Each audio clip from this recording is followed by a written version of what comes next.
Sabadi Tukon. Welcome everyone. Thank you for clicking on this video first of all. This is the very first video of this channel that I'm going to call Bible with Boom. And I usually like to start a video with, telling the reason why I'm starting a whole channel.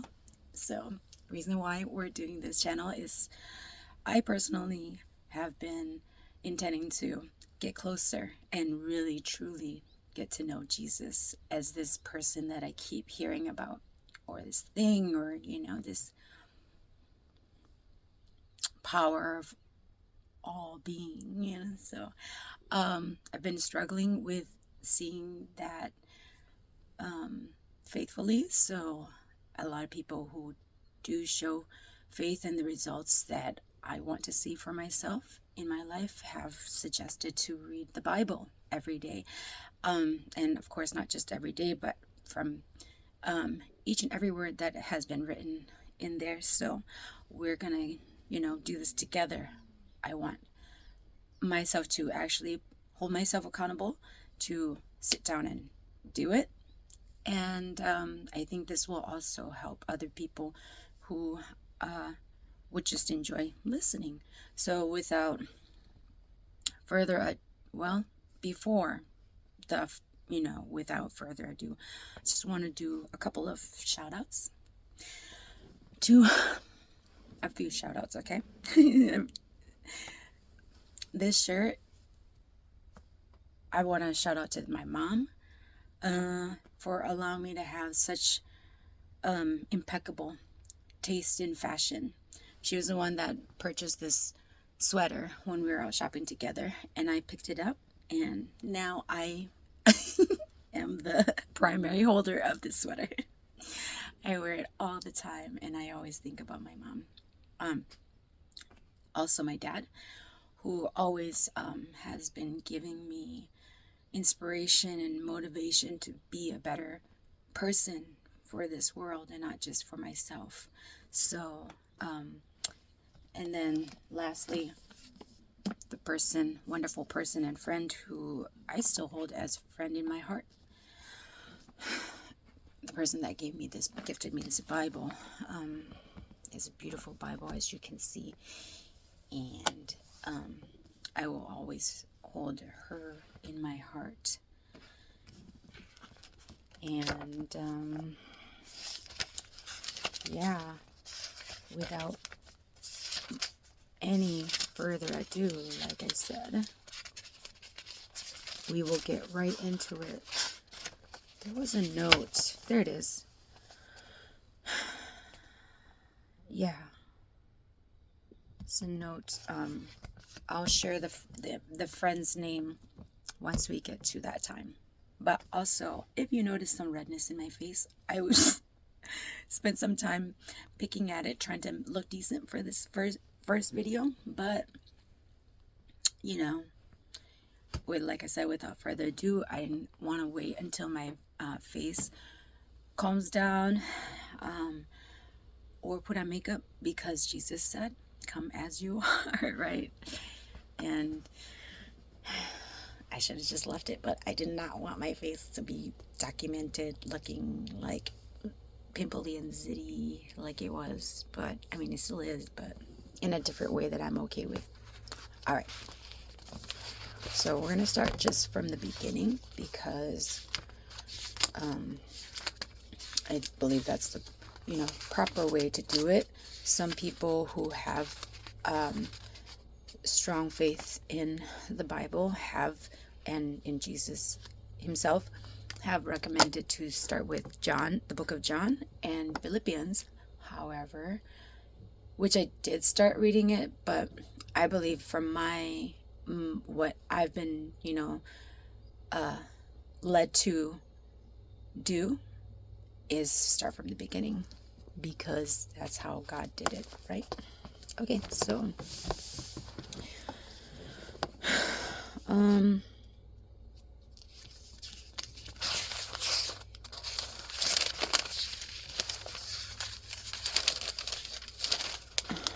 I think I should just go ahead and read the preface It's very important. Otherwise, they would have left it out, right? Okay, so just like, here we go, the purpose of this book, like the reason why I'm making this channel. All right, so purpose is what it says.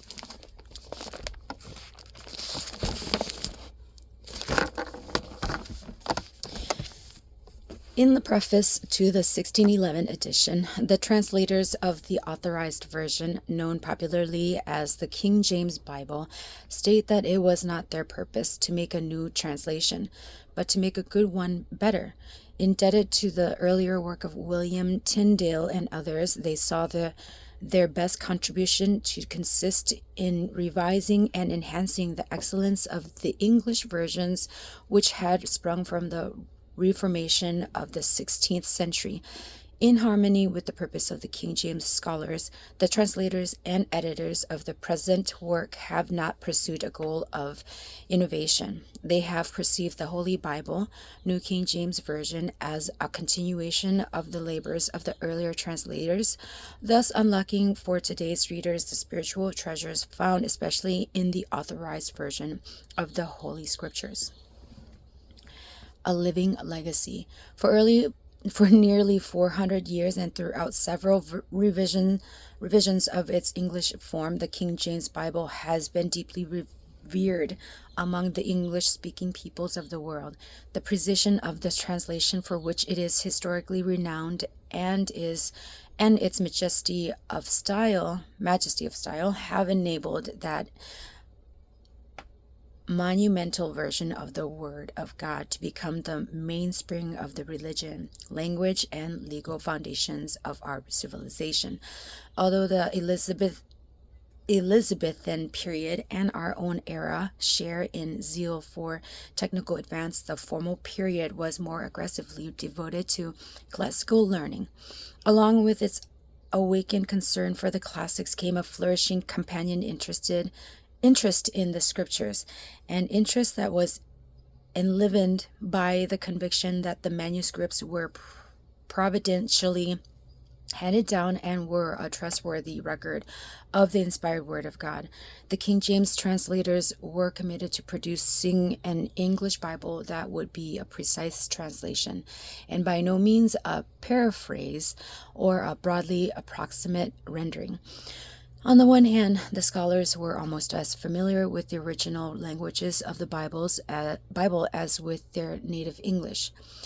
On the other hand, their reverence for that divine author and his word assured a translation of the scriptures in which only a principle of utmost accuracy could be accepted. In 1786, Catholic scholar Alexander Geddes said of the King James Bible, if accuracy and strictest attention to the letter of the text be supposed to constitute an excellent version, this is of all versions the most excellent. George Bernard Shaw became a literary legend in our century because of his severe and often humorous criticisms of our most cherished values. Surprisingly, however, Shaw pays the following tribute to the scholars commissioned by King James. The translation was extraordinarily well done because to the translators, what they were translating was not merely a curious collection of ancient books written by the different authors in different stages of culture, but the Word of God divinely revealed through his chosen and expressly inspired scribes. In his conviction, they carried out their work with boundless reverence and care and achieved a beautifully artistic result. History agrees with these estimates. Therefore, while seeking to unveil the excellent form of the traditional English Bible, special care has been taken into the present edition to preserve the work of precision, which is the legacy of 1611 translators. Complete equivalence in translation. Where a new translation has been necessary in the New King James Version, the most complete representation of the original has been rendered by considering the history of usage and etymology of words in their context. This principle of the complete equivalence seeks to preserve all of the information in the text while presenting it in good literary form. Dynamic equivalence, a recent procedure in Bible translation, commonly results in paraphrasing where a more literal rendering is needed to reflect a specific and vital sense. For example, complete equivalence truly renders the original text in expressions such as lifted her voice and wept. Genesis 21:16, I gave you cleanness of teeth. Amos 4:6. Jesus met them, saying, Rejoice, Matt 28:9, and women, what does your concern have to do with me? John 2:4. Complete equivalence translates fully in order to provide an English text that is both accurate and readable. In keeping with the principle of complete equivalence, it is the policy to translate interjections which are commonly omitted in modern language renderings of the Bible.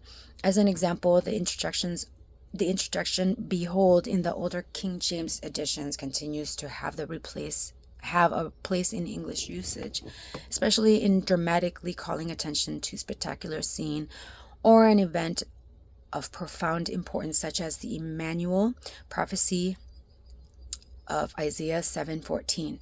Consequently, "behold" is retained for these occasions in the present edition. However, the Hebrew and Greek originals for this word can be translated variously depending on the circumstances in the passage. Therefore, in addition to "behold," words such as "indeed," "look," "see," and "surely" are also rendered to convey the appropriate sense suggested by the context in each case. In faithfulness to God and our readers, it was deemed appropriate that all participating scholars sign a statement affirming their belief in the verbal and plenary inspiration of Scripture and in the inerrancy of the original autographs. Devotional quality. The King James scholars readily appreciated the intrinsic beauty of divine revelation. They accordingly disciplined their talents to render well-chosen English words of their time, as well as a graceful, often musical arrangement of language, which has stirred the hearts of Bible readers through the years. The translators, the committees, and the editors of the present edition, while sensitive to the late 20th century English idiom,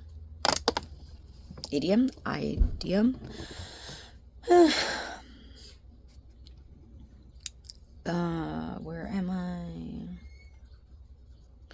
And while gathering, let's redo that. The translators, the committees, and the editors of the present edition, while sensitive to the late 20th century English idiom, and while adhering faithfully to the Hebrew, Aramaic, and Greek texts, have sought to maintain those lyrical and devotional qualities that are so highly regarded in the Authorized Version. This devotional quality is especially apparent in the poetic and prophetic books, although in the relatively plain style of the Gospels and epistles cannot strictly be likened as paper style. The Koine Greek of the New Testament is influenced by the Hebrew background of the writers, for whom even the gospel narratives were not merely flat utterance, but often song in various degrees of rhythm. The style. Students of the Bible applaud the timeless devotional character of our historic Bible, yet it is also universally understood that our language, like all living languages, has undergone profound change since 1611. Subsequent revisions of the King James Bible have sought to keep abreast of changes in the English speech. The present work is a further step towards this objective, where obsolescence and other reading difficulties exist. Present-day vocabulary, punctuation, and grammar have been carefully integrated. Words presenting ancient objects such as chariot, and phylactery have no modern substitutes and are therefore retained.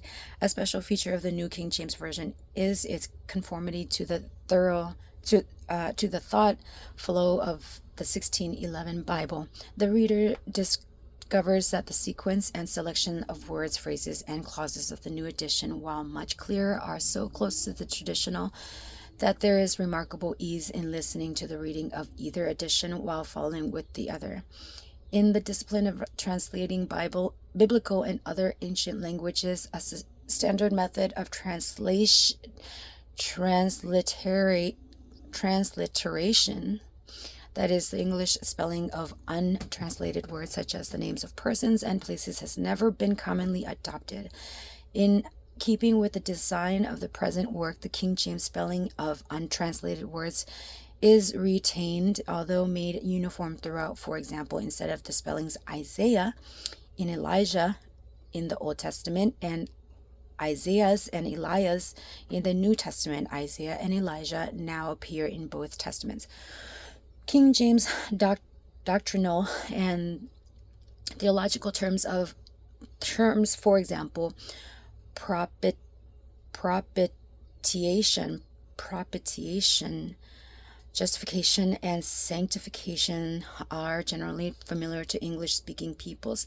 Such terms have been retained except where the original language indicates need for a more precise translation. Readers of the Authorized Version will immediately be struck by the absence of several pronouns. Thee, thou, and ye, yea, are replaced by the simple you, while your and yours are substituted for thy and thine as applicable.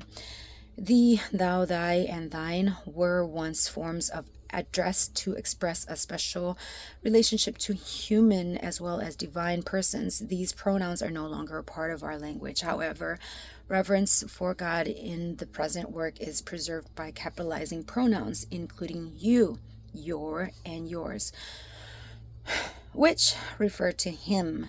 Additionally, capitalization of these pronouns benefits the readers by clearly distinguishing divine and human persons referred to in a passage. Without such capitalization, the distinction is often obscure because the antecedent of a pronoun is not always clear in the English translation. In addition to the pronoun usage of the 17th century, the eth and est verb endings, so familiar in the earlier King James editions, are now obsolete. Unless a speaker is schooled in these verb endings, there is common difficulty in selecting the correct form to be used with a given subject of the verb in the vocal prayer.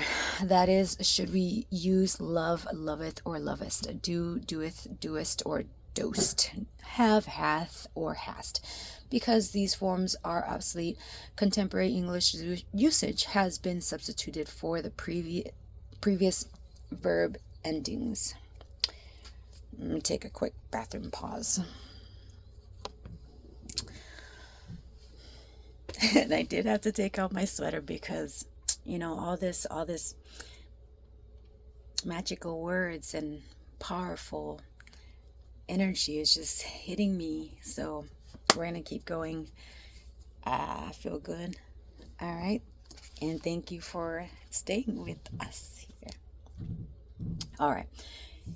In older editions of the King James Version, the frequency of the connective and far exceeded the limits of present English usage. Also, biblical linguists agree that the Hebrew and Greek original words for this conjunction may commonly be translated otherwise, depending on the immediate context.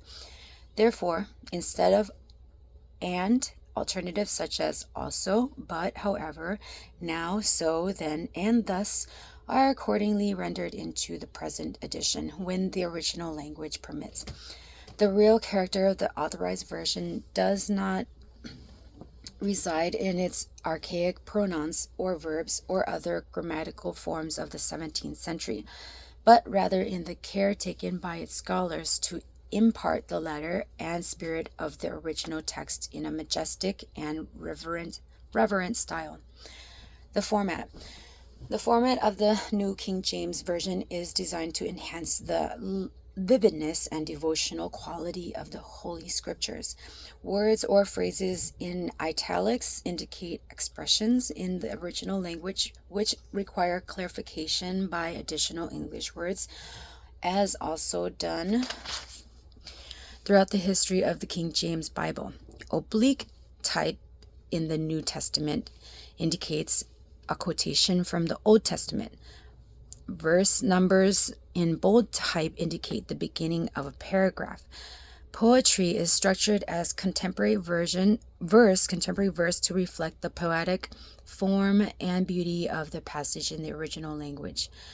The covenant name of God was usually translated from the Hebrew as Lord or God, using capital letters as shown in the King James Old Testament Bible.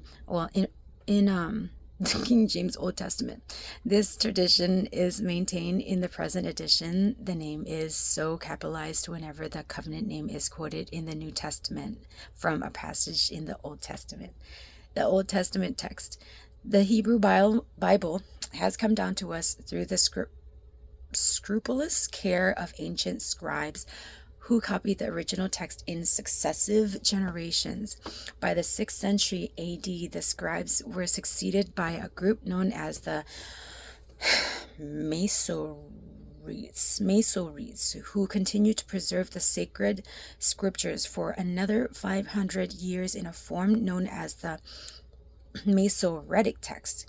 Babylonia, Palestine, and Tiberias were the main centers of Masoretic activity. But by the 10th century AD, the Masoretes of Tiberias, led by the family of Ben Asher, gained the ascendancy.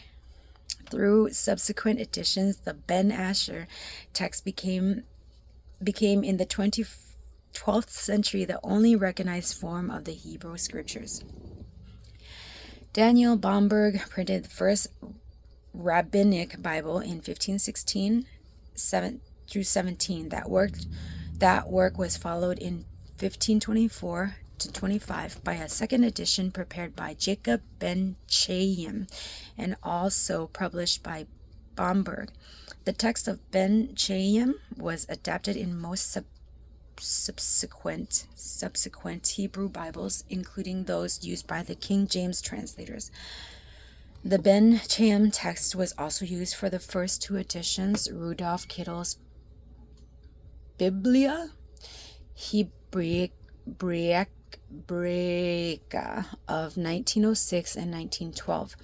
In 1937, Paul Kale published a third edition of Biblia Hebraica. This edition was based on the oldest dated manuscript of the Ben Asher text, the Leningrad manuscript B19A AD 1008, which Kale regarded as superior to that used by Ben Chaim. For the New King James Version, the text used was the 1967-1977 Stuttgart edition of the Biblia Hebraica, with frequent comparisons being made with the Bomberg edition of 1524 to 25. The Septuagint Greek version of the Old Testament and the Latin Vulgate also were consulted. In addition to referring to a variety of ancient versions of the Hebrew Scriptures, the New King James Version draws on the resources of relevant manuscripts from the Dead Sea caves. In the few places where the Hebrew was so obscure that the 1611 King James was compelled to follow one of the versions, but where information is now available to resolve the problems, the New King James Version follows the Hebrew text. Significant variations are recorded in the New King James Translator's notes. The New Testament text. There is more manuscript support for the New Testament than for any other body of ancient literature. However, 5,000 Greek, 8,000 Latin, and many more manuscripts in other languages attest the integrity of the New Testament. There is only one basic New Testament used by the Protestants, Roman Catholics, and Orthodox, by conservatives and liberals. Minor variations in hand copying have prepared through the centuries before mechanical printing began about AD 1450. Some variations exist in the spelling of Greek words, in word order, and in similar details. These ordinarily do not show up in translation and do not afford the sense of the text, or do not affect the sense of the text in any way. Other manuscripts, differences such as omissions or inclusions of a word or a clause and 2 paragraphs in the Gospels, should not overshadow the overwhelming degree of agreement which exists among the ancient records. Bible readers may be assured that the most important differences in English New Testaments of today are due not to manuscript divergence, but to the way in which translators view the task of translation. How literal should the text be rendered? How does the translator view the matter of biblical inspiration? Does the translator adopt a paraphrase when a literal rendering Does the translator adopt a paraphrase when a literal rendering would be quite clear and more to the point? The New King James Version follows the historic precedent of the authorized versions in maintaining a literal approach to translation, except where the idiom of the original language cannot be translated directly into our tongue.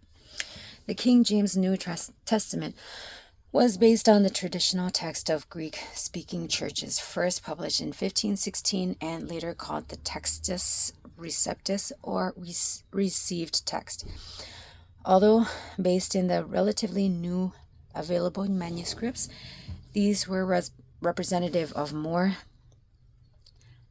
many more which existed in the time but only became known later. In late 19th century B, Westcott and F.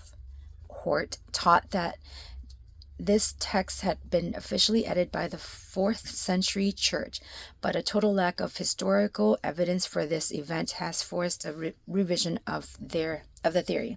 It is now widely held that the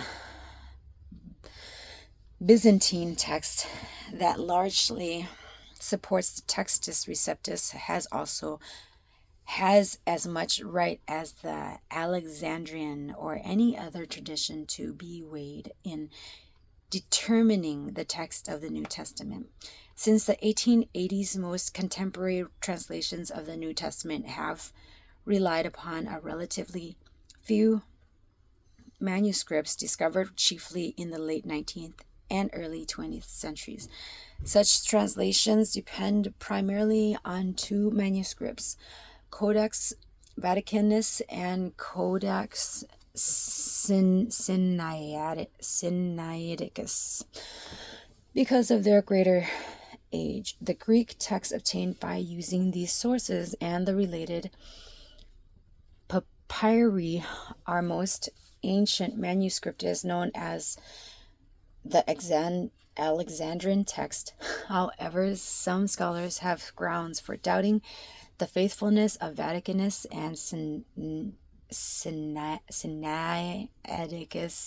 since they often disagree with one another, and Sinaiticus exhibits excessive omission. A third viewpoint of New Testament scholarship holds that the best text is of existing Greek manuscripts. This text is called the majority text. Most of these manuscripts are in substantial agreement, even though many are late and none is earlier than the 5th century. Usually their readings are verified by papyri, ancient versions, quotations from the early church fathers, or a combination of these. The majority text is similar to the Textus Receptus, but it corrects those readings which have little to no support in the Greek manuscript tradition. Today, scholars agree that the science of New Testament textual criticism is in the state of flux. Very few scholars still favor the Textus Receptus as such, and then often for its historical prestige as the text of Luther, Calvin, Tyndale, and the King James Version. For about a century, most have followed a critical text, so called because it is edited according to the specific principles of textual criticism, which depends heavily upon the Alexandria type of text. More recently, many have abandoned this critical text, which is quite similar to the one edited by Westcott and Hort, for one that is more eclectic. Finally, a small but growing number of scholars prefer the majority text, which is close to the traditional text except in the Revelation. In light of these facts, and also because the New King James Version is the fifth revision of a historic document translated from specific Greek texts, the editors decided to retain the traditional text in the body of the New Testament and to indicate major critical and majority text variant readings in the translator's notes. Although these variations are duly indicated in the translator's notes of the present edition, it is most important to emphasize that fully 85% of the New Testament is the same in the Textus Receptus and Alexandrian text and the majority text. New King James Translator's Notes. Significant textual explanations, alternate translations, and New Testament citations of Old Testament passages are supplied to in the New King James Translator's Notes. Important textual variants in the Old Testament are identified in a standard form. The textual notes in the present edition of the New Testament make no evaluation of readings, but do clearly indicate the manuscript sources of readings. They objectively present the facts without such tendentious remarks as the best manuscripts omit or the most reliable manuscripts read. Such notes are value judgments that differ according to varying viewpoints on the text. By giving a clearly defined set of variants, the New King James Version benefits readers of all textual persuasions. Okay, where significant variations occur in New Testament Greek manuscripts, textual notes are classified as follows. New text. These variations from the traditional text generally represent the Alexandrian or Egyptian type of text described previously in the New Testament text. They are found in the critical text published in the 27th edition of the Nestle Allen Greek New Testament and the United Bible Society's 4th edition, hence the acronym NU text. M text. 2. M text. This symbol indicates points of variations in the majority text from the traditional text, as also previously discussed in the New Testament text. It should be noted that M stands for whatever reading is printed in the published Greek New Testament according to the majority text, whether supported by overwhelming strong or only a divided majority text tradition. The textual notes reflect the scholarship of the past 2 centuries and will assist the reader to observe the variations between the different manuscript traditions of the New Testament. Such information is generally not available in English translations of the New Testament. So, this is the last part of the preface. I decided to read this last because I think that's the last part of it. In this edition, stars in the margin indicate prophecies concerning the Messiah and their fulfillments. And then you have the table of contents, as you probably saw earlier. Let's see. But, I am still, I don't know, I have to shake it off. After reading that, I feel very numb. And even upon coming to finishing the preface, I was building up my numbness. Just like a lot of words and, preempting of how to read the words. Very much appreciated and all of that stuff. So like I said, the preface was very important to read before reading the words. Just like learning the meaning of each English word, if that's the language that you're reading, and understanding whatever word, the language you're reading from, the meaning of each of them, so then you can actually really understand what the scriptures are trying to say. So thank you for tuning in for this very first video. Very, like I said, low-key numb right now. I am very excited, of course, but I have to kind of take it down, take a break. I'm going to probably do another reading later. Every time I do end up reading the Bible, I tend to read more than I plan to read, so that's always a good indication, right? So thank you again. ขอบใจหลายๆ I'm going to say ขอบใจ. Yeah, ขอบใจ.